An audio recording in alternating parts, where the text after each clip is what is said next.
Hey, I'm Pat B. JM the Thriller Priest. I'm Adam Willis. Just Johnny. And this is the Geek Down on WEMF Radio. Lead me forward bionically. Boom, boom, boom, boom. Wait. Where's my... Put some treble in it. Put some treble in it. Where's my bass? Hold up.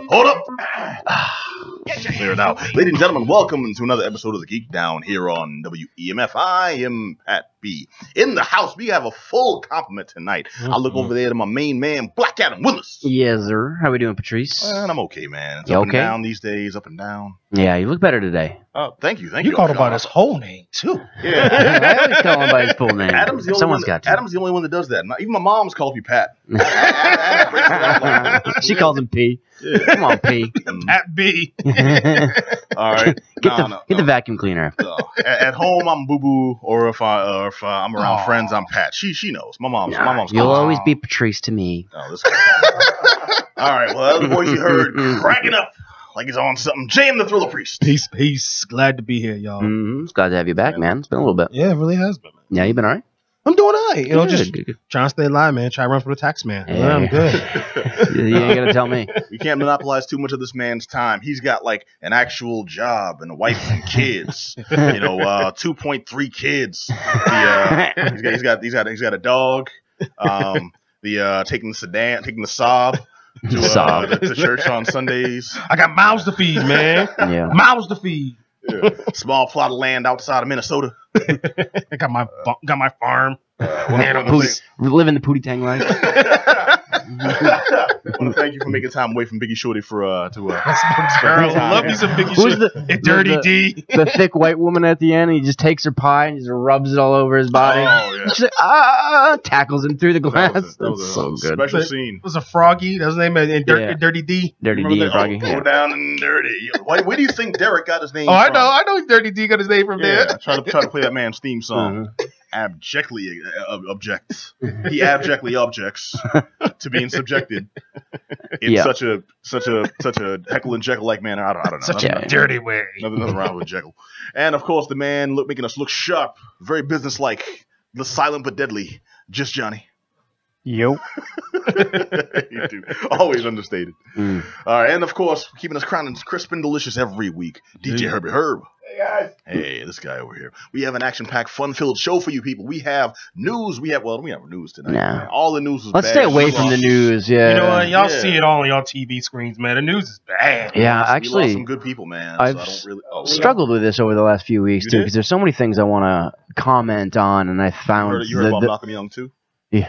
Well, there's so many things I want to kind of just throw out an opinion and see what everyone's kind of thinking about it. But I think the best course of action is just shut up and Pretty just much. pretend like it's not there. Let it ride out. It's Sometimes, like you know? just close your eyes and let it happen. It'll be over soon. Just that's the horrible way to describe it. Wow. Wait, this when you kick your chair and you fall out and you realize that you've just been deep into a dream. Well, Just let it ride out. you know what? Consider it this way, brother. We're all in the sunken place right now. That's what's going on. What's going on. We're all deep in the sunken Until somebody place. snaps a photo of your eyes, you wake up. Jeffrey Tambor, what happened to you, man? The world will be saved by Android phone. Apparently, that's what's going down. Right? That was just a phone commercial. The whole movie, I'm pretty sure, right? Oh, it was, wasn't it? That was stupid. Okay, so now no one knows what we're talking about. We also have reviews for. I got Jotun on the line. I got 3 billboards lined up for you people. Mm-hmm. We're gonna go into Justice League. Yeah. Oh, Which I didn't see this weekend. you didn't get it? I have faith despite. I'm putting off Your all preview. D stuff. All right. All DC stuff is put off for me. I don't catch that the first week. I give it to like week 3. You know what? That's understandable. Yeah, you know what? I do DC's the same doing thing. DC's doing better business with their TV shows than the movies. But we have Justice League on the roster, so I'll let you know whether or not that redeems Mm-hmm. or rebukes the good taste. If you like it, go see it. If you don't, of its previous wait 3 weeks and you can see it in a matinee with me. I'm just Yeah, trying to find that's out how can you top an Oscar. That's all I'm trying to find out. Can you top an Oscar? How can you top an Oscar? Oh, I mean, we'll find out. We will discuss. But after that, we'll turn over to this man who's got the inside stuff, the lowdown, the nitty gritty, the nittiest of the grittiest with WWE. What?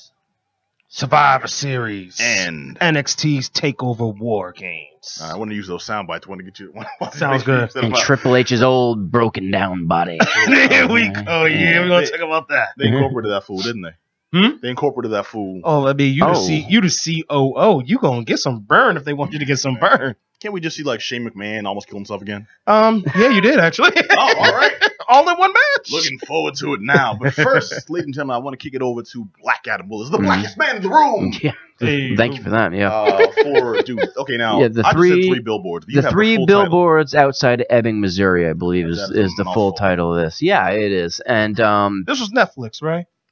no, this is a theatrical run. It's playing, I believe, at the Coolidge, a few indie theaters around the city. I was excited about this one because it's directed and written by one of my favorite guys working now, Martin McDonough, which is, if you're not familiar with him, he did In Bruges and Seven Psychopaths. I remember when I first saw In Bruges. 1 for 1. Yeah, when I first saw In Bruges, I went to the theater, and it was advertised as this like quirky little comedy, and then you walk in, you're like, wow, this is some really serious kind of heavy stuff. In Bruges was not a comedy. I felt like they'd throw me a curveball when I caught that. Right, it was just poorly advertised and shopped out there. Colin Farrell doing a good Irishman. It was kind of him coming back to just play this drunk Irish guy. You're really good at that. So he also has a brother, the McDonough brother, John, who's done Cavalry, War on Everyone, and The Guard. So it's a very talented, Irish family there they have going. Okay, go ahead. Good for that. So this one, like some of his other films, is kind of set in motion by some extreme violence. And here in this, we find Frances McDormand, who's just this angry, kind of this bitter woman, and we come to realize why is because her daughter was raped and murdered and set on fire, not necessarily in that order. And the story, the way it goes, is we find out that this happened to her. So this is 7 months later, and there's still no leads in the case. They have no suspects, and basically the case is kind of, being dragged out, and nothing's really come of it. So she buys these 3 billboards that lead into the town of Ebbing, and on the billboards it says, and still no arrests. How come Chief Willoughby and raped while dying?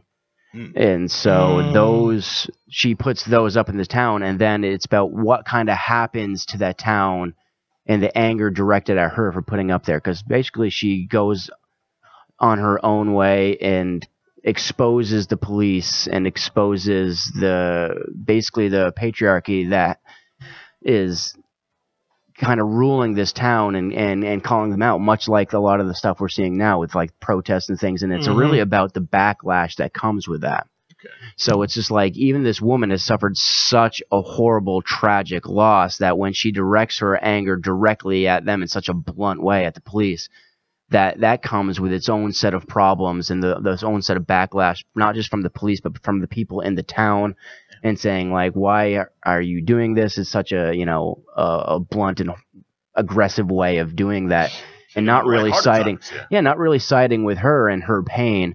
This sounds like America. No, it does. I mean, it's legit. It's a white version of Zooman and the Sign. Zooman and the Sign is the play that was made into a movie. There's a few different versions. One with Giancarlo Esposito. All right. Yeah. About a black family living in the hood. A family's daughter is killed in a drive-by. Just some, gang hostility on the street. Yeah. And the father, the police do nothing. No one in the neighborhood saw anything, because that's just the mentality. So he puts a sign outside his house, big sign that says, "The police let my daughter get murdered. The town is doing nothing." Yeah.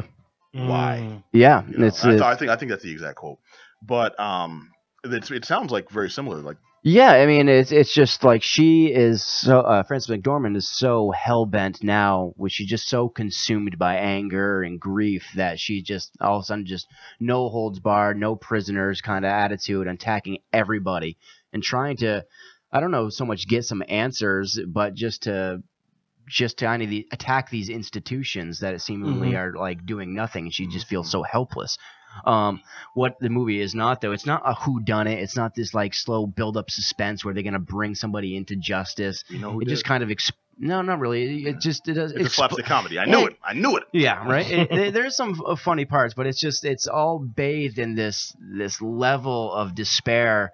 But Frances McDormand is so good in it, and she's so just this forward thinking. Really, this has this agenda that she wants to expose all this stuff. But the cast in general is so amazing. We've got Woody Harrelson as the cop, as Willoughby. Sam Rockwell is another racist police officer. John Hawkes is her ex-husband. Peter Dinklage is in this thing. Lucas Hedges is her depressed son. He was what was he was in? Manchester by the Sea was the last one he was in. But just a great cast. Yeah, absolutely up and down. And the best part of this movie is really just kind of the dialogue, the back and forth that these people have, and it's just, he writes. I mean, he's a playwright before he's a director, and so he has a great knack for writing punchy dialogue that's moving and non-PC and he just putting his points across on the page, and that really comes through. Prestigious playwright turned screenwriter Tyler Perry. Yeah. I mean, who makes a lot more money than all of us. Yeah. I mean, the sad part is, this is something that I think communities of color, will, especially the black community, will like Tyler Perry do actually, because what drew me into it, even when I saw the trailer for this movie, is that story of her being told, this is not proper for you to do this. Right. This is not okay for you to do this, which is something that many marginalized people are constantly hearing over and over and over again. Well, this isn't a place for you to talk about your oppression. This isn't a time to talk about the fact that you've been sexually assaulted or you've been a victim of race. So when is the best time? So this is not proper. Yeah. This has been told over and over again to people who have been victimized. Well, it's just it's a beautiful. It seems like a beautiful story. Yeah, the helpless feeling of like nothing's being done. No one's doing anything. Like this is telling me to wait. Of course, her doing these signs isn't going to really solve anything, but it's just this like kind of like this big middle finger to you. It's just like, what are you doing? What exactly are you doing? But the story is a little bit muddied too. It's a little bit more complex than that, because we do find that Woody Harrelson as police officer Woody, he does sympathize with her, but he's also a sick man. He's dying of some form of cancer that he has. And so a lot of people in the movie feel like, wow, you're attacking this guy and he's dying. It's like, well, my daughter was brutally murdered. You know what I mean? So like who's right and who's wrong is kind of this, this line that you're going to have to draw for yourself, and that, and I don't know what side you're going to end up on, but it's a fascinating movie. I would definitely recommend seeing it. It's definitely worth your time checking out for the cast alone. You're not going to see a movie like this with just that strong of a bill up and down it.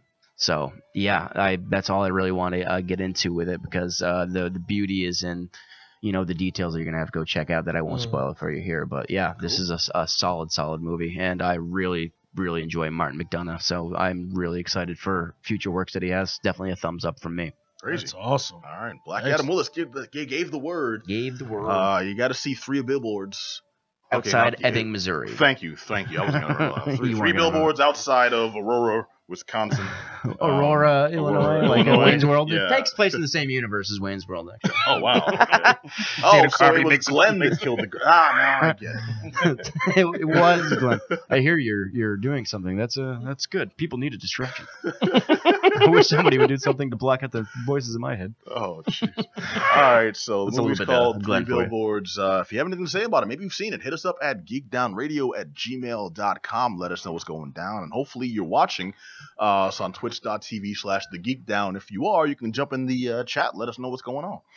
All right, so I'm going to turn it over to my man, Just Johnny. Yeah. Because you have the inside stuff on Jotun. Jotun. Actually, let me not say it like that. That sounds racist. That's bad. Yes, I apologize. That's Herb's fault, man. How dare you? What's going on? What's good? See, this dude always best. Sorry, Johnny, you were saying. Yeah. So Jotun is a action adventure game that you play as this Viking lady, and you're sort of dropped into this world. I believe because you died. And you're trying to resurrect yourself, so you're kind of... Wait, so you're in Stovacor. Well, wait, not Stovacor, in Valhalla. Valhalla, yeah. Actually, funny you should mention that. This is Jotun, and the reason for the re-review is that they came out with this Valhalla edition that has released on Xbox One, PS4, and updated on PC. So they've sort of expanded a few things from the original release.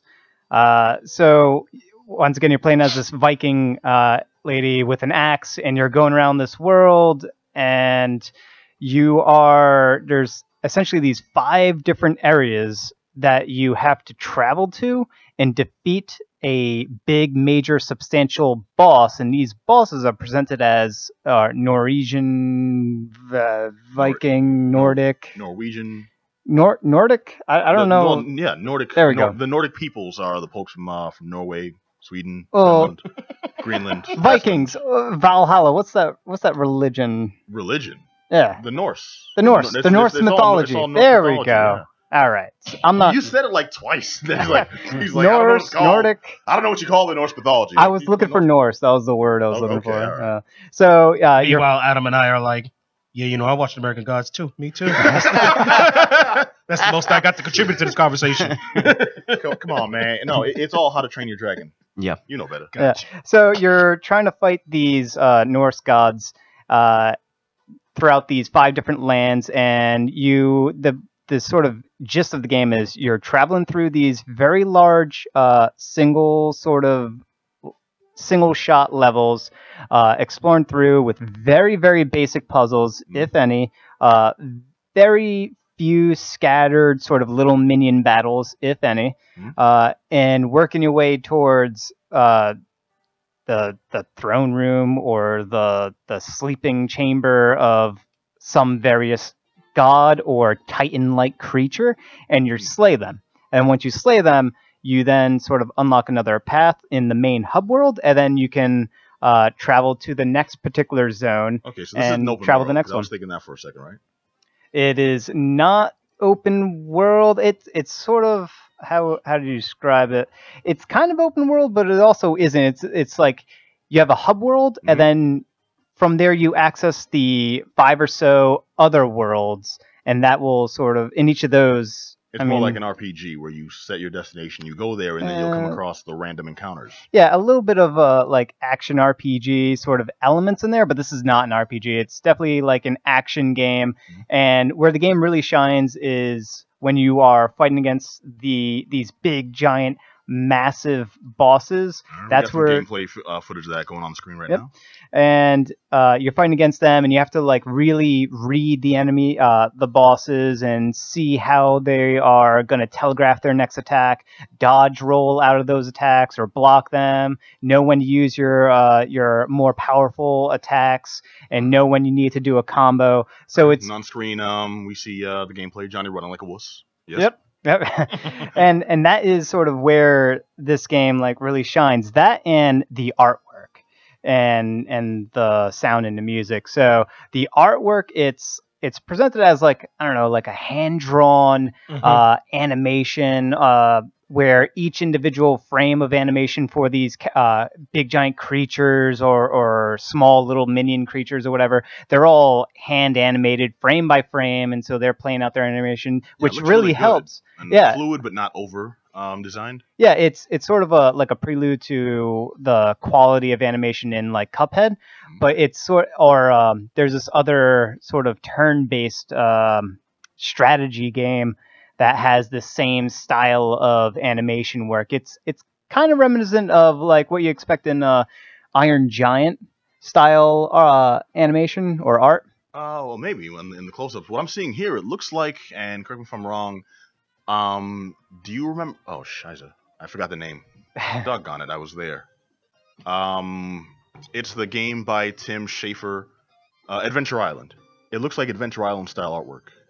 I'm not too familiar with that art You never style. played Adventure? Wow. Okay. I know of the game. I just don't know. I can't recall the artwork. But okay. Well, it's more cartoony. But yeah, I see what you're saying. yeah. So that, I mean, it's beautiful. It's a beautiful world to sort of look around. But it looks fantastic. Very vivid colors. But that's sort of in the boss fights. That's where it really looks impressive. Everything else, when you're traveling through the lands, you don't get animated, fantastic looking things. What you get is sort of like these static, hand-drawn, hand-painted, or however they did it, environments, which look really good, but isn't animated at all or barely animated. Ew. And it's kind of drab, boring, and the worst part about it is that they sort of scaled the world and the levels in each of the individual environments. They scaled it way too large, like phenomenally large. They did it to emphasize the epicness and the grand scale of things, because you are fighting against these gods and these big, massive, titany creatures and whatnot. But Of course, you better. This is Valhalla. but by doing that, I'm fighting like killer bees in the fire ant army and stuff. I'd be disappointed. but by doing that, you end I'm up peeing on enemies instead of. you end up running around this world, and it takes forever to get to the actual boss battle. So it also feels like it's padding, where they purposely made these things so big because they didn't really have that much content there to begin with. But it's also to get, you're going to die a lot because you have to learn the boss fights. And it's really, you're going to die in the boss fights. That's where the crux of the challenge of this game is. And every time you die on a particular boss fight, for some of these areas, for some of these zones, the respawn location is all the way on the other side of the map, and it takes literally minutes to walk or run back to the area that has the boss to fight them, and then to die maybe within like 30 seconds or something like that. So you're spending way more time getting to the actual fun parts of the game than you are actually having fun. Right? All right. Well, it sounds like you're playing WoW, and playing badly. But does this have like the same? Does this have the same? Like it takes time to respawn. Maybe you lose advantages you had or power ups you had, etc. Yeah, just hosed. That's another part of the game where it really lets you down. Is that the depth of the gameplay and the depth of the mechanics is really just you axe, hit a button to smash stuff, hit another button to dodge or block out of stuff, and that really is it. There's no like depth in there. You're not really expanding your repertoire. You're not leveling up. You're not gaining, crazy new abilities that are really going to enhance the combat. They're not really throwing minions at you and different kinds of minions and different kinds of creatures where each of them becomes their own little mini puzzle of how to solve. They're not really changing up the combat scenarios on you. And then also the worlds you're traveling through are, they're drab and sort of they're missing interesting interactive elements to it. I thought you said the artwork was very vivid and colorful. It looked like that earlier.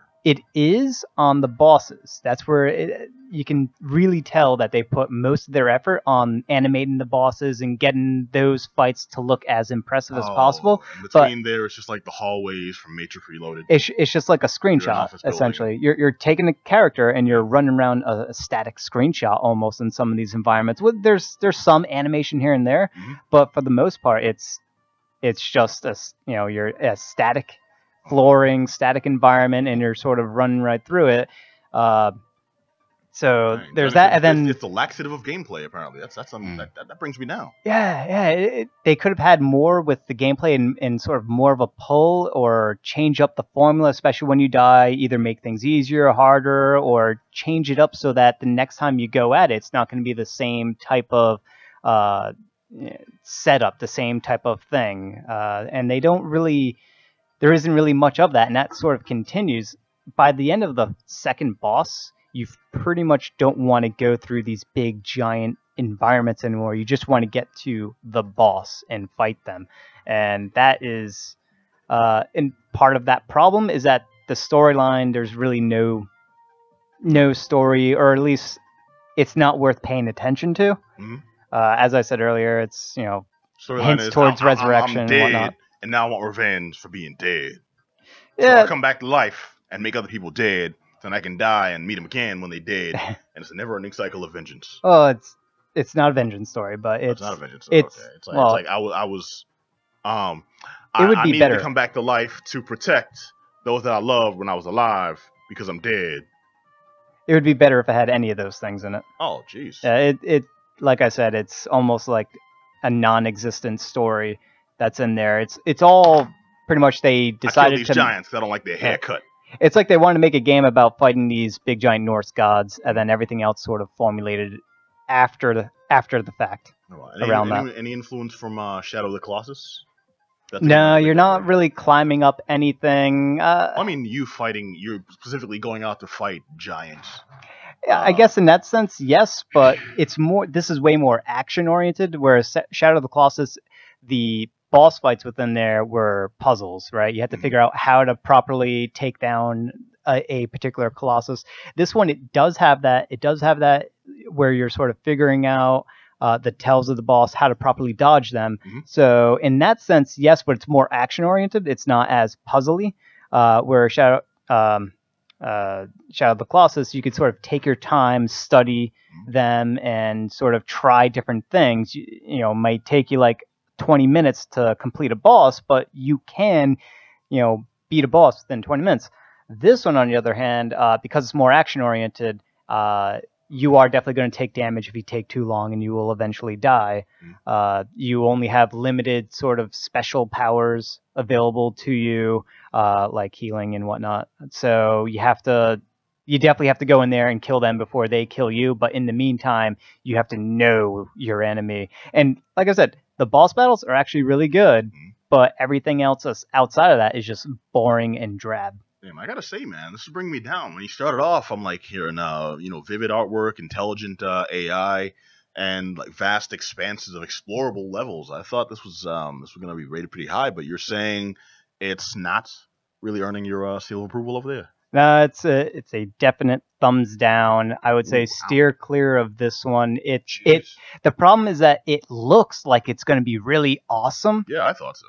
But in actually playing it isn't at all. I gotta say, you're not winning Adam over. And it's available on Xbox One, PS4. Don't PC. tell people what it's available for. Oh, If you don't tell me not to play, don't tell me but what it's available here. Don't So not buy it. Look, journalistic integrity demands you tell them what it's available for. I tell you to go Google it and find it yourself because I don't want to expose you to that. And it costs I want to thank $15. Phil for knowing how radio works. All right, so it's available for you said Steam, Xbox One, PS4, Wii U. It's available on a couple other places too, but those are the primary ones that you can pick it up at.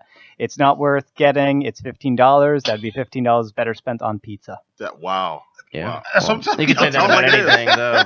All right, well, if you have It's anything to always say about better. that, hit us up at geekdownradio@gmail.com. Or if you're watching on twitch.tv/thegeekdown and disagree with Johnny, jump into the chat, let us know why. Also, hopefully you are checking us out on SoundCloud or on iTunes or even just subscribed on Facebook and you want to say, hey, man, what the hell? Come down here and grab him by the scruff of his neck and say, look, man, I played Jotun. It was amazing. I'm pretty sure the guy who uploaded this video on YouTube, if he's listening, he's coming after Johnny. Because that joint's like a half hour In his long. basement, like 9. Yeah, you got his playtime in. All right, so the game is Jotun. Unfortunately, thumbs down from just Johnny. So we got to say pass. Yeah. Yep. All right. Well, now something that's completely different. I'm going to go into Justice League, and I know everyone's been chomping it, salivating. Yeah, very excited. Forget y'all. I'm excited. I have loyalty to DC You to a sure degree. do. All right. The Thriller Priest, JM, is Oscar! said he'll be there. Oscar! Got an Oscar. Said he'll be there week 3. Yeah, for real. See my money's in my savings and when my checking account works. Okay, so we're talking about Justice League, the latest from DC Films. DC trying to match Marvel's success in the with their own cinematic universe, and unfortunately, I'm just going to come right out and say this one was not the hit that they hoped. Not it would the be. one. Now, mind you, this was a production that was played with, I'll say, pretty much tragedy. It started off being directed by Zack Snyder, who unfortunately had some familial hardship and had to drop out of the project midway through production, and it was taken over by a friend of Snyder, Joss Whedon, who has had a lot of success With working Marvel, with Marvel. Yeah, so fans had high hopes for this one. And yeah, that's the ultimate guy you want to hand it off to, that you think like, well, at least it's in good hands now. You know what I mean? thought Like, so. Either Joss Whedon or Christopher Nolan would be the top two names to go to. Which is, you can rule out Nolan right away, but that would have been. Well, you can rule out Nolan, but that's because they already burned him out years ago. That's unfortunate. And if it wasn't Joss Whedon, the only other name I could think of that would have had a shred of saving this would have been Edgar Wright. Yeah, interesting. Just like Yeah. Michael Bay. That's what Might as well be. I think my the whole friend, no. DC thing is just a Just giant Michael Bay explosions production. You know what's sad though? it was sell, fam. It it would was sell. sell. It would sell so hard. If it was Justice League. Just be Michael more Bay's naked Justice girls League. and just It's bending not over a even- car for some reason. Like For some the reason. cars underwater with Aquaman. Man, you know what? Here's what's ironic too. One of the biggest complaints about this online was the sexualization of the Amazons after being presented as in the earlier successful movie from earlier this year, Wonder Woman. And one of the actresses Amazons came out as- says I'd never felt more empowered to be dressed like that and doing this. Which so. is very surprising. It's funny, they come out there Amazonian like- society, and then she came out and said the Amazon society wasn't sexualized or overly sexualized. They were actually presented as competent, because we powerful know women. how those internet commenters are about protecting women's rights and their Well, Yeah, there was enough negative aspects everywhere else for that not to be the front runner, which was very surprising because the Amazons did have a presence in this, but you would think Zack Snyder would be the one to completely be lambasted for sexualizing the Amazons, but Michael Bay might be the only person in working in cinema right now to take that crown and be like, no, Zack Snyder, let me show you how to really Let me show you how to really sexualize a woman. skimp it up a little bit. Yeah. Explosions and ladies. That's all. That's money. That makes money. Yeah, but I will say, for as much as they tried once Zack Snyder left this project to do more with the story, it still would have benefited from a Michael Bay-like influence in the fight scenes because they tried to focus on the story in a really ham-fisted attempt at working a more more lighthearted than we got in Batman vs Superman, the direct predecessor to this picture, Right. which was criticized for being very dark, Well, very a lot morose. of these DC and movies, I think the hopeless. biggest, the difference, my big one between DC and Marvel is obviously the casting, which I've talked about that, but another one is just like how just heavy it is and just seem how it's just so morose and dark It's and been like unnecessarily upsetting. It's dark, like there's still comic book things. We're looking for escapism. We're looking to enjoy these things and to be like, well, everyone's I know where that- dying. where I mean, that but I mean, came at the from. same time, that's kind of the nature of DC, though. DC's typically Right, darker. They can do it, but like it seems like every project is still harping that same kind of that. Well, unfortunately, I know you're attached, my friend. I know you're attached. No, unfortunately, that's reactionary. Keep in mind, if you just look at comics history real quick, I'm just going to take a quick sidebar. If you look at comics history, DC's always been the lighter company to Marvel's heavier company. Right, And Daredevil's Marvel- not necessarily the happiest of comic books. No, Fair enough. it's not. But when Marvel in the 90s especially was more about X-Men and Yep. X-Men related titles. Mm. And and that Spider-Man was as well. Yeah, and those were about those were allegories even for civil rights issues and members of society not being accepted and forming their own underground factions and then planning rebellions and planning revenge. That was really popular. That was really huge, and that dark era of Marvel sold like gangbusters for them, whereas DC was the opposite. And DC eventually was criticized for being unnaturally happy, unnaturally hopeful. It's not an Archie Superman's comic. always Come going to on. win. Batman's always going to catch the Joker. That was really frowned upon because it seemed unrealistic at a time when Marvel books were approaching more hard-hitting issues. The Punisher's taking down serial killers. X-Men are facing discrimination even though they're doing good things in society. Those were more realistic. So DC really went left field in trying to overcompensate for that. And that's when you get storylines of Aquaman loses his hand on panel, and then he becomes this really dark, angry figure. Batman goes really deep into his war on crime, and then that consistently gets worse with them destroying half of the country with earthquakes and stuff in No Man's Land. Yeah. And they went really deep into it, and then they just kind of carried over with that. Whereas Marvel learned their lesson with the changing times. We have to focus more on stories about like Captain America, make that deal with more relevant world issues. Captain America dealing with situations in Afghanistan. Yep. We're dealing with domestic terrorism here, and how they can focus on rebuilding the spirit of the people they protect. Whereas DC was like, okay, now one of Batman's methods of maintaining a totalitarian control has taken over society, and now people are getting killed by being turned into it's kind of like the Matrix, Yeah. and wherever everyone and the Matrix Reloaded, everyone was turning into Dr. Smiths. Yep. Everywhere. It was along the same lines as that. You know, even you're a regular citizen, but you're at risk of becoming a supervillain, criminal, robot thing. So kill and then you everybody die. before Yeah. they can do that. And that's carried on, and they never learned from it. They never really recovered. That to this day is still DC, and it's bleeding over into the movies where they're trying to compete with Marvel, and Marvel has had tremendous success, like record breaking, like unforetold seen. Is that the right? No. Never before seen success in cinema with their universe, and they've learned from their mistakes. Yeah, and it's when kind of Iron Man 2 didn't do well. Iron Man 3 picked up on that, and the other movies learned from, okay, let's not do that. Where DC is like, okay, we did this, it failed, let's do it harder next time. But I mean, You know, I'm just playing devil's advocate on this one. I mean, mind you, we're only what's this, the 5th movie in? this is the priest praying devil's advocate. Yeah, advocate, of course, by the way. of course. Yeah. Gotta look at it from all sides. They are 5 movies in, So there's and 5 that's no excuse, because it's not the 5th of all time DC movie. Of this you know, universe, we- it is. You Yeah. you I mean you But can't connect it that's the to. problem. That one word is the problem. Universe.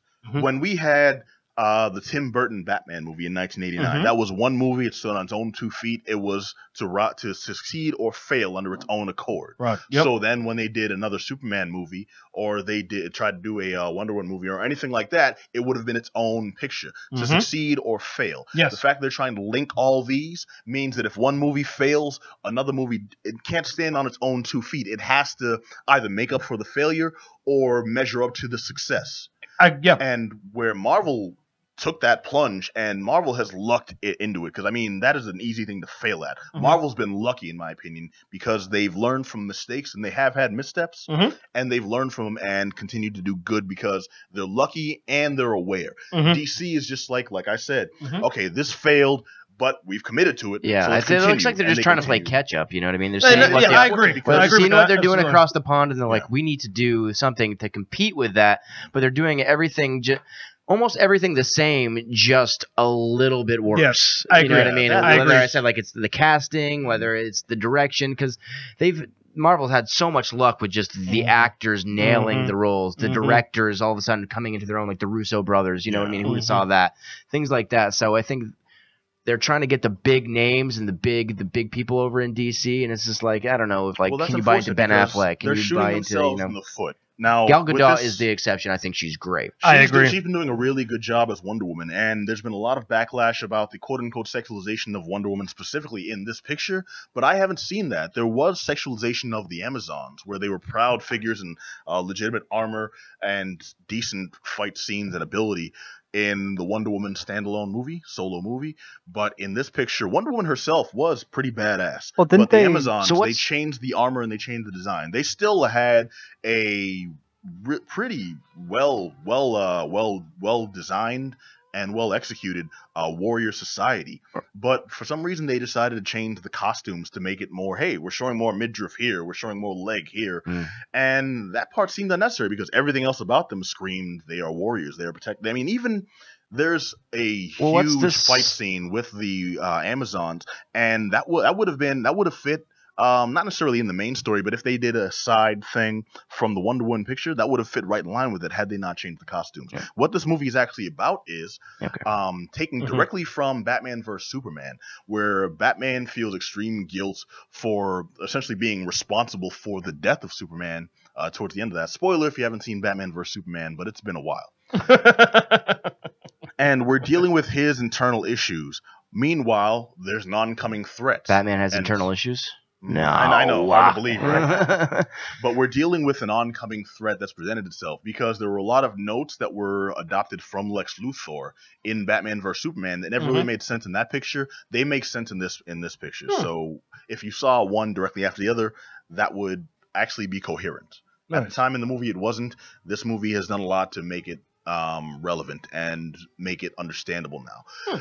Lex Luthor was collecting information on the mother boxes because the mother boxes, if anyone doesn't know, the mother box is I guess a power beacon that allows people to activate boom tubes. Boom tubes are the direct transport between Earth and New Genesis or Earth and Apocalypse, which it's a little more involved to explain where those are. Let's just say they're other planets / other dimensions where really powerful beings live.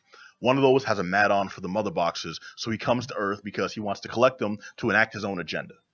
And I'll leave it there because the rest gets really complex and really convoluted.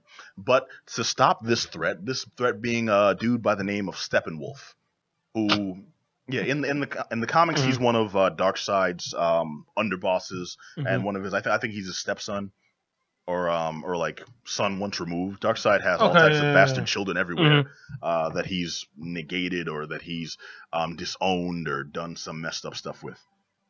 A lot like Zeus. Yep. So Steppenwolf comes to Earth and he's wreaking havoc. He's here to collect the mother boxes by any means necessary, and this goes into killing God knows how many people, going through warrior societies. He's not worried about heroes. He just needs the mother boxes, and when the heroes step in his way, that's when he gets involved in the fight himself. It does a very poor job of describing who he is. The information I just gave you, part of that came from knowledge from the comics. It kind of glosses over who he is, just says he's here, here's where he's from, and this is what he aims to do. And I feel there was information that was cut out from this final edit of the movie that would have made it make more sense. It probably would have added to the runtime too, which is probably why it was removed. And I feel that detrimented the movie in the long run. I will say though that if you're a comic fan, if you are a DC fan, there are a lot of glossed over scenes that are just kind of told over soliloquies that will make you happy. They described how the mother boxes, not how they got to Earth, but how they were, distributed between societies in the ancient times, and why it becomes a chore to find them in the modern age. And that part was kind of cool because they showed how the Atlanteans fit in to our history and why they matter now, which gives explanation, which gives credence to why Aquaman is showing himself for the first time. How is the new additions in terms of the new characters? How is Aquaman? How is Flash? How did the actors do? Cyborg, right? Yeah. Yes, and Cyborg. It was really quick. And I have my own beef with it being a comic fan, especially being a DC fan, because each of these characters I think deserved more, at least a couple minutes more screen time, but also more merit in the presentation of their stories. Each one has a deep background. A better introduction. How were they introduced too? Was it like they were introduced as Batman has all these files, so he knows everything he needs to know about these people, so he just shows up. That I was against between movies, but I think seeing how it played out in the movie, I think was necessary because they could have spent forever getting to the point. Well, they could have spent forever getting to the point, but they wanted to make sure that, unlike in Batman and Superman, you finally get to see these characters in action. If I'm in an Aquaman movie, I don't want to wait 45 minutes before he at least takes a swim, you know? But I always like the round up the new guys, like you're assembling the team part. Yeah. I always like that. They show up like Armageddon, like, you know what I mean? They're trying to get everybody. The problem with that is the presentation's all like Magnificent Seven, where you get these guys and you hear about what they can do, but you never really see it. In this one, you see Batman in action for a bit, and then you see he has a larger plan. So that's very Batman-like, which was good. You see Wonder Woman, and she's right into it. Like, the first time you see Wonder Woman, it's not even like, alter ego. It's not even like a conversation. It's just some stuff's going down, and bam, Wonder Woman's in it. And that was like the first 3 minutes of the movie, which was great. So it got right to it. It didn't make you wait for the action, but you can definitely see the lull between the Zack Snyder stuff and the Joss Whedon stuff. Really? And is it noticeable? It's noticeable, but you almost want more Zack Snyder stuff because the Joss Whedon stuff is good, but you can tell that's where the studio interference came in because it's good, but you can tell, but like another 30 seconds here would have been great. And Joss Whedon's the type to leave that in, and finding out afterwards, a lot of the final calls on what to cut out, what to change, what to reshoot, where to inject CG came from the WB CEO, this dude named Kevin Sugihara, and like he made these calls before the movie came out. Like I think before or when they just started production, like I'm putting a hard stop on the time limit. I'm making sure this fits in here and that goes here, and those are side steps to work around Zack Snyder's foibles. But I think once Joss Whedon came in, they should have been some input from Jeff Johns, and I forget the other dude running DC Films, but Jeff Johns should have been able to say, no, this guy works differently. Let's let him work his way, because the movie would have been slightly longer, but I think it would have been more coherent and would have been more worthwhile. I've got to give this a thumbs down, which is very unfortunate. I definitely have to call out the acting on the part of the individual Justice League members was good, and you really like, dang it, what's his name? Khal Drogo. Yeah, Aquaman. The actor that played him, I forget his name. Jason Momoa. Thank you. Momoa. Jason Momoa as Aquaman. I really like him. You really like him. He's a lot like Thor. Oh, He's more like, hey, He's got the big. I mean, just chisel, jockey, cut, diesel, chisel, yeah, attractive guy. You know, Absolutely. one of my favorite memes Yeah. going around online is how can people look at pictures of Jason Momoa standing half in the water, got the tattoos on, just this dude impossibly cut, cartoonish physique, got the hair going and everything, and say that Blake Shelton's still the most attractive man in the world. Yeah, the sexiest man alive. I saw that meme. That was I looked at that and I was just like, for a split second, I'm watching this one. I'm just like, You're like, hey, oh wait a minute, whoa, Got a little chubby. Bring it I ain't mad at you. it was, I don't like it country was- music. It was, and his performance was good. It had a good amount of comic relief, but also you know what? I don't want to do this, but I need to, so I'll join up with this team. It made sense. Cyborg, I thought they glossed over his origin, which did him a disservice because Cyborg is a complex character, and all people really know of Cyborg. Yeah, I'm not really from now on is well versed in. Exactly. the If you've Cyborg seen character. maybe the Teen Titans Go cartoon Oh, show, that's yeah. all the origin people have gotten. So it deserved a little more because the actor did a great job. Maybe not so much in the dramatic scenes. Joe Morton is in this. Okay. Joe Morton plays Victor Stone, not Victor Stone, Professor Stone, Data Stone, his father. And Joe Morton, if anyone doesn't know, Miles Dyson, brother from another planet. He's an actor. He's very prestigious. That's He's a done lot good. of really good roles. That's a good reference. I was going to go Terminator 2. Terminator. Dude who kept the hand. Dude who kept the hand. Yeah. Yeah, he's a great actor, and they just kind of I didn't know he was in this. They That's kind of awesome. waste him in Yeah, this. for They real. kind of waste a lot of talent that they had, and the CG Brother from another is less egregious in the fight scenes, more egregious in the obvious reshoots where they have images of Superman when he just comes back to life. Before he comes back to life, when they see him, that's not a spoiler. He's in the trailers, but they have a lot of CG where. The actor had a mustache, he had a beard, he was doing a Mission Impossible movie. At the same time, they called him back, and he couldn't shave the facial hair, so they CG'd it out, and a lot of it Really? just looks fake. That's a lot of stuff just- I remember that. I remember that. Yeah, it's noticeable. Wow. Oh, Come man. on, That is man. the problem How much with money cheesy is in this movies. thing? Yeah. That's Come just on. lazy. All right, well, we That's the mentioned- problem. Well, Too much- too much CG. I've actually gone over time now. I've mentioned a lot. I've mentioned some good. I've mentioned some bad. This one really skirted the line. I really wanted to give it a positive review, but the facts are the facts, and I couldn't, which is unfortunate because I think the actors really tried their heart. They put their hearts into this. Even Ben Affleck, he Even tried. Ben Affleck, you get a lot more Ben Affleck and a much more likable Bruce Wayne in this, which is sad because he has worked his ass off.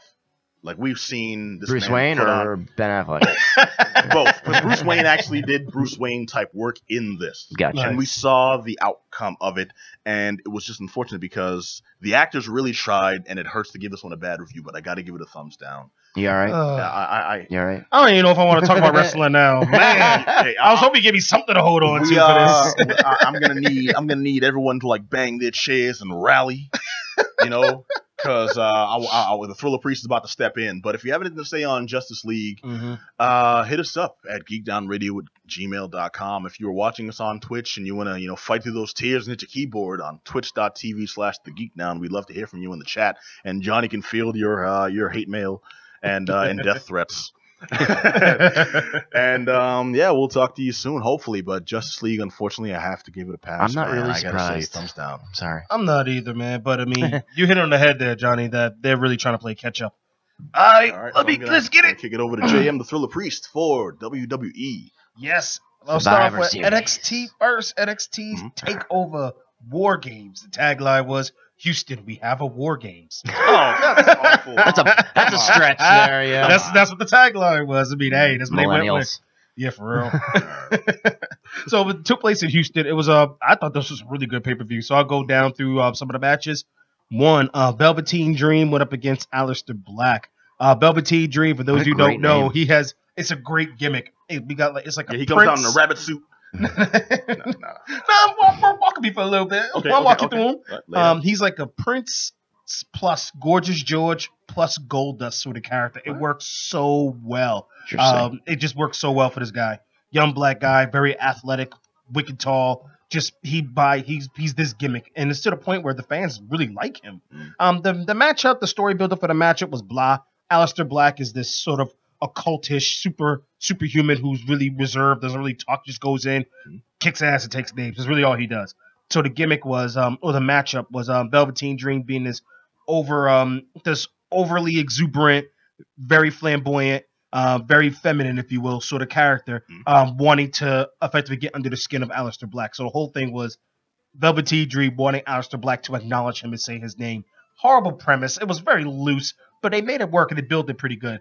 To the point where this match was so filled with ring psychology. It was one of my favorite matches of the entire night because it's been a long time to see ring psychology. I mean, first and foremost, Velveteen Dream showed up with, I haven't seen these in forever, airbrush tights, a la Rick Rude. Had his face on it and Aleister Black's face on it. And props to the commentators for saying, yeah, man, remember Jake the Snake's wife was on Rick Rude's tights? So for those of y'all who don't remember, when Jake the Snake went up against Rick Rude, folks lost it because Rick Rude was known to put the female companions of his opponents on his tights. And he put Jake the Snake's Robert's wife on his crotch, which was just like, bro, you crossed the line. Yeah, a little bit. Earning that nickname of Rude. And you know how messed up at the time Jake the Snake was. Oh, yeah, so it was a mess. It was just one of those damn Rick Rude. So they referenced that, like, Velveteen Dream got him on his tights, a la Jake the Snake. So, I mean, it was just great ring psychology. I mean, you got these big guys who were just flying all over the place. The audience was bought into it. Audience was saying, say his name. Like, it was just really interesting to see them get behind his heel. And it was just great ring psychology as a whole. Great, good spots. Good match overall. Aleister Black took it. But it was definitely a tight match. And the good thing is Velveteen Dream's been wrestling for 3 years. I mean, he's a young guy. He's like 22, 23. So he's a young guy going up against a guy who's 13 years of the game. And just seeing this great chemistry between these two characters was really good. 4-way title match for the women's title. Peyton Royce, Ember Moon, Kairi Sane, and Nikki Cross. The one thing I really liked about this match was tons of high spots for the women. Peyton Royce was slated to win, or at least those on Twitter assumed that Peyton Royce would win. However, Ember Moon took it at the end. It was just really good to see all the bumps that Nikki Cross took. I'm a little bitter that Nikki Cross took all these bumps, including a powerbomb straight to the ground. I mean, like the matting outside is like really thin. I mean, y'all been to gym class. Yeah, got them paper ones. The little really thin mats. And man, she got powerbomb hard on that match. She's like, oh, this woman takes too many bumps, bro. It's like dunk, like oh. But is she like a Mick Foley then? Is she just like every storyline has her as the punching bag for everyone else? Not necessarily. I think she's her gimmick is crazy psycho. I'm willing to just go balls to the wall, and I think her gimmick, her character calls for it, but not necessarily her wrestling style. I wouldn't necessarily say she's a Foley sort of character who's willing to get her body beat up, but she knows the hardcore thing. Not the hardcore thing, but it's more or less, you know what? I know I'm capable of pushing the envelope some. And she did. No one slamming her on thumbtacks. Nah, none of that sort of stuff. I mean, we're a long way from women getting thrown on thumbtacks, at least on WWE TV. All right, so I mean, series of moves that was really good. Say again? Watching too much Japanese wrestling, brother. Watching the Japanese wrestling match where a dude pulled the gun on the other one. Yeah, I saw that one too. He pulled the gun on him. I was like, what? Love me some Japanese wrestling, man. They be over the top too. One of the series of moves that was just great spots. Nikki Cross did a hanging swinging net breaker to Ember Moon, which was just executed so well. Peyton Royce probably has the best perfect plex since Mr. Perfect. Like, her perfect plex is just amazing. Or the Fisherman's Suplex, for those of you who don't know Mr. Perfect. It was just done so beautifully. Like, it's an art form watching her do it and hit the bridge. It's just like, wow, like, this is wrestling. Kairi Sane did a nice little combination with the Alabama Slam, which is kind of rare to see a woman do an Alabama Slam. I mean, those are just difficult moves to actually hit. You know, like, what's an Alabama Slam? Effectively, you're holding them and you swing them and you slam them. Like, their head slams to the ground. It's just an amazing move. Very simple, but it's hard to execute. Wait, hold on. So what's your favorite move, brother? I would say my favorite move is probably the cutter. Hands down. Just the any sort of cutter. Yeah. Maybe diamond cutter, but more, I'll say more along the lines of Jay Lethal's Lethal Injection, where he does a handstand, bounces off the ropes on top, like stands on his hands, bounces off the ropes, and then catches you with the cutter. Okay. So that would be my favorite move. All right. But either way, any sort of variation of a cutter is one of my favorites, and Alabama Slam just hurts like hell. Let's say between that and the it's along the same lines of a Spine Buster. Okay, yeah, Spine Buster sucks. And Ron Simmons probably had the best Spine Buster, I would say. Some would say Arn Anderson, but I would say Ron Simmons. Wow. Even better. You said Arn Anderson. I haven't heard that name. Right? Yeah. Arn Anderson's still going. Arn Anderson is really? I mean, not wrestling, but I mean, he's in the back. Arn Anderson had to be like 107. You talking about he's still wrestling? He's in the back doing talent relations. All right, But Arn Kairi Anderson Sane was an hit old school wrestler. That's who that was. Kairi Sane hit the Alabama Slam, and then she did her insane elbow, which is just beautifully executed. And then Ember Moon ended up taking it by doing her Eclipse, which is a jump. She jumps up the top rope and catches you with a stunner. So it's nice little corkscrew stunners, what she does from the top rope. So it was a nice match, great, nice bumps. I mean, it was good to see these 4 women actually wrestle and go at it. Drew McIntyre went up against Cien Almas. Y'all been hearing about talk about Cien Almas, how he hasn't been pushed nearly as much. How they got this champion from Mexico. They just they built him up. Then he started a job of just taking L's, and they re-imaged him through a manager with him, Zelina Vega, great manager, who somehow, some way finagled him to get this title shot. He became NXT champion, and it's great. Chances are he's probably gonna be a transitional champion. Hold it for a little bit, then drop it. But I'm just glad that this guy got it, because it's one of those great story of a guy who started off blah. It just built the fan base. The fans were cheering for him hard, cheering C just for him. It's just awesome just to be able to see that. And he did a great job. I mean, considering the fact that Drew McIntyre was like 30 pounds more than him, cut Diesel Jack Irish dude, a good like 6 or 7 inches taller than him, but the match looked believable. That's a testament to McIntyre for making Almas look good, because typically when you have a match with that size disparity, sometimes it can go either way. Yeah, sometimes the big guy take out Goliath. Pretty much. And sometimes it looks like, can that little guy really beat him? But I mean, it worked out really well. And finally, the War Games match, you just need to go see it. I'm just going to tell you one spot. It was the superplex off the top of the cage. Off the top of the cage from Adam by Roderick Strong to Adam Cole. Great finish. So check that out. All right, we're going to jump right into Survivor Series, considering the fact that my time is limited. WWE Survivor Series. Survivor Series. All right, let's go. Shield went up against the New Day. A bunch of good spots that match. One of the things I want to point out is the fact that when Roman Reigns started off the match, or when he stepped into the match, the crowd still chanted, "You still suck." Man, this guy's having a hard time, bro. So that's pretty bad. They still chanted, "You still suck," to the point where Big E goes, "They're talking about you," and points at him. "They're talking to you." Already acknowledged it on their part. That's hilarious. Just so you know, I'm gonna stop this match. And just let them tell you how much you still suck. Because we all know this whole thing was a ploy to just kind of give Roman Reigns a push. And I thought it was a good one, too. It was good. I mean, they cheered him at the end. Yeah. But when he stepped into the ring, they still said, "You still suck." And it was hilarious. Poor guy. So, I mean, Shield took it. It was a great fight. New Day did really well. I'm glad that Xavier Woods spent a lot of time in the ring, because typically he's usually the New Day member who doesn't get nearly as much shine beyond his ability to talk trash. The ladies match between SmackDown and Raw, the highlight for me is when Nia Jax went up against Tamina in the match. So you got the 2 big women going at it, and it just looked beautiful. I mean, you see Nia Jax do a cannonball. I mean, I wasn't expecting her to do a cannonball.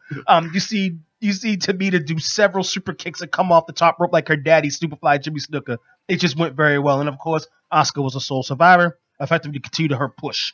AJ Styles went up against Brock Lesnar. AJ sells very well. I would say AJ is probably the best seller since Ric Flair. Hands down. He made Lesnar look amazing. And Lesnar actually fought hard. I mean, to the point, which is something he hasn't been doing a lot exactly. lately. He's just kind of been He's definitely losing steam a little bit. He's getting a little older. His matches are getting shorter. It's really absolutely, exactly. I mean, he looked great. And he made the match look well. The Usos went up against the Bar. The Usos are just on a whole new level, man. Their character changes has definitely done wonders for them. The one thing about this match that was good, the Usos typically are high flying sort of match. So for them to have their strength tested by virtue of going up against bigger guys was a good thing. So it showed their physical strength. At the same time, with the Bar, it made Sheamus and Cesaro have to speed up to catch up with the Usos. So it was a good strength versus speed match, but they both had to step up their inadequacies in that area. So that was really good. Charlotte beat Alexa. All right. Finally, the last match with SmackDown versus Raw. You had Cena, Orton, Shane, Rude, Nakamura went up against Triple H, Strowman, Angle, Balor, and Joe. Hey, I mean, at the end of the day, the COO was one of the last survivors. Triple H stayed at the end. Really? He got the final pin. You mean it wasn't John Cena? Nope. Kind of wish it was John Cena, actually. So, I mean, you had Triple H there. You had Strowman there. There was like this weird thing where Triple H turned on Angle, pedigreed Angle so he could get the pin on Shane. So his hand was raised and Strowman's hand was raised. Strowman's angry because they did the whole pause and staring at Strowman and whether or not they're gonna take Strowman out. So Shane and Triple H standing next to each other, staring at Strowman. Strowman's like, "Y'all, you gonna turn on me too?" And that's when Triple H turns on Shane. Not really turns on him, but just There's pedigree though, yeah. Those are pedigree matches over, and Strowman's kind of like, "Don't you ever put me in a position where I'm thinking you're gonna do something to me," sort of thing. We'll see where that goes. Effectively, all it really does is set up the match for WrestleMania between Triple H and Kurt Angle. I'm like, yo, it's a little too early to be doing that right now. Like, we got a little while for you to set up that match. So overall, this pay-per-view was actually a good pay-per-view, despite the fact that Raw took it 4-3, 4 wins to 3 wins for SmackDown. But overall, I thought it was a good pay-per-view, especially watching the women's title match. The women's Survivor Series match. Mm-hmm. Watching AJ versus Brock Lesnar, that was really good. And of course, the Usos in the bar. Shield and New Day still pretty good as well, but I would say those are probably my top 3-4 matches. All right, and that's all I got, Pete. Cool, right. cool. Thank you, brother. I'm You're welcome. a little perturbed that Triple H took it like that. But tell me, could that possibly be because he's COO? I think it's a situation where Vince doesn't trust his new talent. He's willing to go out and recruit new talent. I've heard that too. But Yeah, but it's like, does anybody clamoring to see Triple H still in these serious matches? Is I think headlining so. a lot of things. I think so. I think it's those people who just tuned in. These are WWE fans specifically who just started watching recently, who missed the heyday, who missed Triple H's heyday, who missed Brock Lesnar's heyday, who missed But they're not going to Goldberg's build a new heyday if they don't turn Pretty it over much. the talent to let Pretty them much. kind of get the Yeah, spot. These are old people, man. Kurt Angle left twice because of health issues. He shouldn't be Yep. back now. Yeah, he was looking rough. I mean, that joke us in the match He with his was leg looking wrapped rough. up. You sit here like, He bro. looks like a giant pepperoni stick. I mean, he does. Yeah. He does. I mean, he does not look like he used to. He's just shell of himself, just like Goldberg's a shell of himself, you know. Yeah. But it's one of those. You're playing to a base of people who wanted to have that but never experienced it. Kind of like when Hulk Hogan went to WCW in like '95. Hollywood. You know, what I mean, not before he was Hollywood, but he went down as red and yellow Hogan. Yeah. Those Southerners didn't own Hogan. So he was still reliving his glory days that he had in the 80s because all the Northerners had Hogan because he was based out of New York with WWE or WWF at the time. Well, it So comes that down same to sort of is thing. These cats, it's garbage, and the cats are afraid of change. That's all I'm saying. In some ways, yeah. And I think it's Vince afraid to take a risk in that sort of way too. Like, hey, I know they're gonna draw, so I'm gonna use Orton, I'm gonna use Cena, I'm gonna use Triple H, I'm gonna use Angle because I know for a fact people know who they are and they will draw. Which But I think Cena's is putting unfair. people over though too. You know, He is. which He's doing a great job. All right. Well, they'll come around. Hopefully, give it 2024. We'll be here talking about it. All right. Well, thank you very much for that. No brother. doubt. If you heard about that or you watched the pay-per-view, you want to chime in again, geekdownradio@gmail.com. Let us know what's good. Also, hope you're watching on twitch.tv/thegeekdown. If you weren't, every show is broadcast live there with the live chat. You can talk to us and let us know live. Let us know what you're feeling, what you're not feeling, what's going down, how right I am, how wrong Adam is, all the time. Feeling me. Feel me. Also, hopefully you're following us on Facebook and Twitter. If not, you can check us out. Both of those, search The Geek Down with the first ones to pop up. We're on YouTube. We're on SoundCloud, iTunes, all over the sucker. And naturally, just go to the website, geek-down.com, and get the inside stuff. But until next time, same bat channel here on WEMF. We'll catch you all. Be excellent to each other. Peace.